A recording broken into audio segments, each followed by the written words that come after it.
Okay, so here's a question that I get, and really it's more of a concern that frankly most clients don't know how to verbalize, and it's how to time the market. So in any market, there's buyers and there's sellers. In my experience, the ones that are mostly concerned with timing the market are usually first-time buyers. And it's understandable because typically they've been renting for a period of time, for maybe 5, 10, 20 years, and they've been usually saving up their money to be able to buy, and they're hoping that they're buying at the right time, right? Now, for you as a seller, let me put some things into perspective. If let's say the price of your property is $500,000, right? And you're looking to downsize. So you would basically sell for, let's say your property for $500,000 and take your equity and then buy, let's say, a $250,000 condo, right? As an example.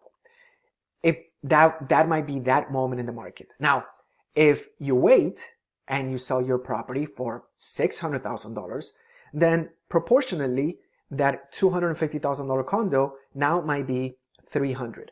So it's all proportional, right? So if you sell for $500 and buy for $250, or you sell for $600 and buy for $300, it's basically the same. At the same time, if for some crazy reason the market went down and instead of selling for $500 and then buying for $250, but instead you sell for $450 and maybe the other condo is now worth $200, can you see how it's really proportional? And so as a seller, it's almost irrelevant. Now, what many people think and they would like to have happen is, okay, Juan, well, let's sell for top dollar at the top of the market. I want to sell for $500,000 and then buy the same house for half the price. And that's just not realistic. The only time literally in a generation that happened was 2008, and the market there was completely different. So in most cases, for you as a seller, timing the market shouldn't come down to timing the market. It should be more to the timing in your life to see whether it's necessary to make that move or not. I'll give you an example.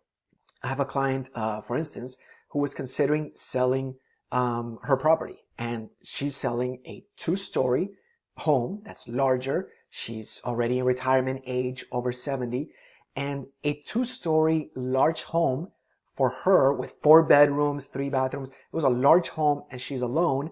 Well, at 70 years old, going up and down the stairs, doing the maintenance on a big house, it just doesn't make any sense. And so regardless of what the market is doing, she is in a position where she probably should, it makes sense for her to sell her big house, take all the equity, and buy a small property that she likes. Maybe it's a condo, maybe it's a 1-story townhome. There's all these other options. But I would probably urge her, and we've had this conversation for a while, to do that, to make that move sooner rather than later. Because the alternative that unfortunately I've seen happen is, the client, God forbid, has an accident, something happens, going up and down the stairs, and now they're in a situation where they're immobile, where they, now they really can't go up and down the stairs, and now they're forced to sell that large house instead of doing it more proactively. So that would be one situation. I'll give you another example. A client whose family was basically had grown, and they had literally outgrown their property. And so their first home was a small 3-2 townhouse, right? And that was what they could afford initially as their first home. That made all the sense in the world. Well, when they bought it, from the time that they bought it to the time that they decided to make a change, 7 years passed. And in that process, they had accumulated about $200,000 worth of equity. And because they needed a larger home for their growing family that already had grown, and the mother-in-law was also, getting older and she needed to move in with them, they basically decided to make the transition. And so we sold their townhome where they had like $200,000 in equity. And they took these $200,000 in equity and applied it towards a 1-story. By the way, the townhome was 2 stories.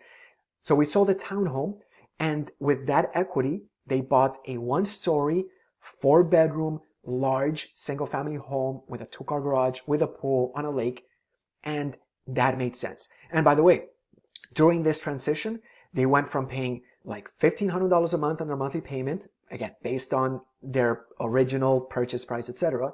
They went from paying $1,500 a month in their total monthly payment, taking the $200,000 in equity, applying it to a new property, and they ended up with a $2,000 monthly payment on their new home. That new home at that moment could rent for about $4,000 a month.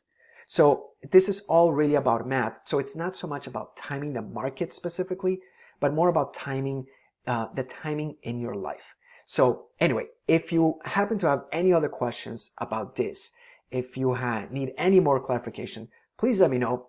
Send me a message, send me an email, contact us, and I'll be happy to clarify. I will see you in the next video.